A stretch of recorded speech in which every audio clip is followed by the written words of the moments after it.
Hi, boys and girls. I'm Josanne Wright Callender, the author of the Happy Little Garbage Truck picture book.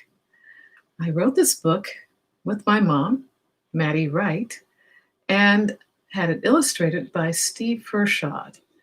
So I'm going to read to you today The Happy Little Garbage Truck by Josanne Wright Callender and Maddie Wright.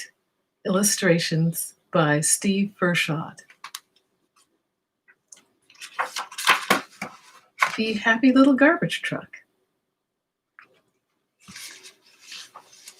There was once a happy little garbage truck. See, isn't he very happy? He worked in a little community that had a little police station, a little firehouse, a few stores, and a little school. So it's very, very small.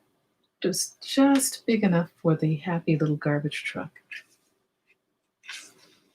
Every day, the happy little garbage truck would go out to pick up garbage and other things that people couldn't use. See? Looks like he's very popular in this little community. He would get very excited as he went through the little community. The happy little garbage truck never knew what he might find. So there he is.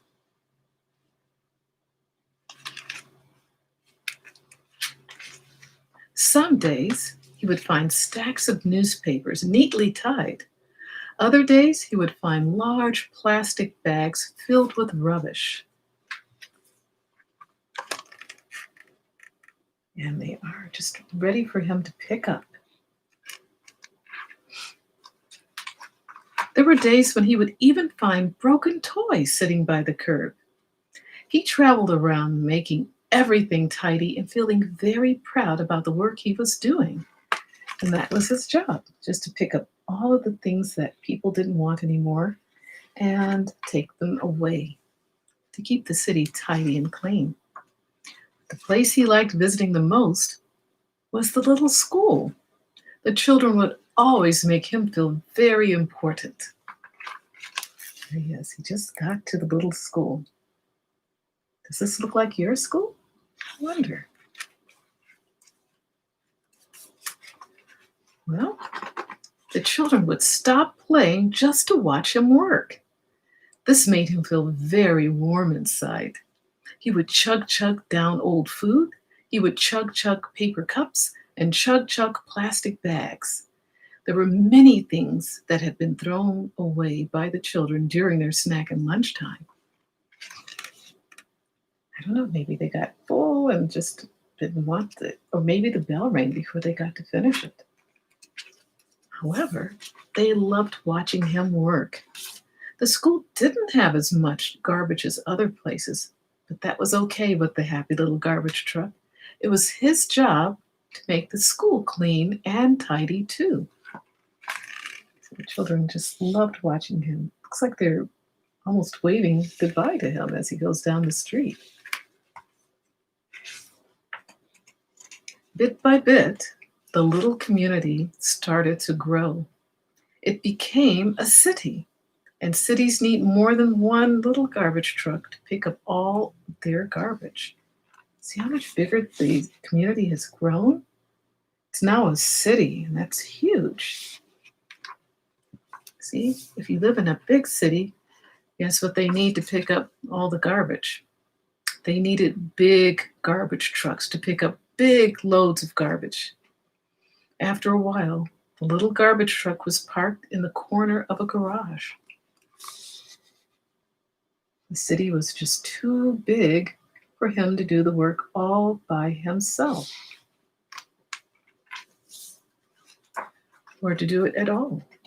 He was not allowed to go out anymore because he was too small for the big loads. It made him very sad when he couldn't pick up garbage and help people, because remember, that's what he loved doing so much. And that's what he's thinking about, the days when he had such a great time helping people out by keeping the community clean and tidy. But he was too small now for the big city. He was no longer the happy little garbage truck. He became a sad little garbage truck. And you see how small he is compared to the other big trucks? So he just was too small. But one day, a friendly man came to the garage. I wonder what he is going to do. He's looking at it very intently. Well, he needed a small truck to take care of a small community. He didn't have a lot of money. He could only buy something very small. See? So I wonder what he is going to do, because there are big trucks in that garage and right at the doorway in particular. But let's find out. The friendly man looked at the garbage trucks in the garage. They were all too big for his little community. Pardon me. Suddenly, he saw the little garbage truck. The little garbage truck was tucked away in his corner, but the man walked right over to him. See how he strode over to him. After taking a very close look, he stepped back. Guess what? He said, "That's just the garbage truck I need." And the little garbage truck became so happy, he said, "Oh boy." And if he had legs, he would have jumped for joy.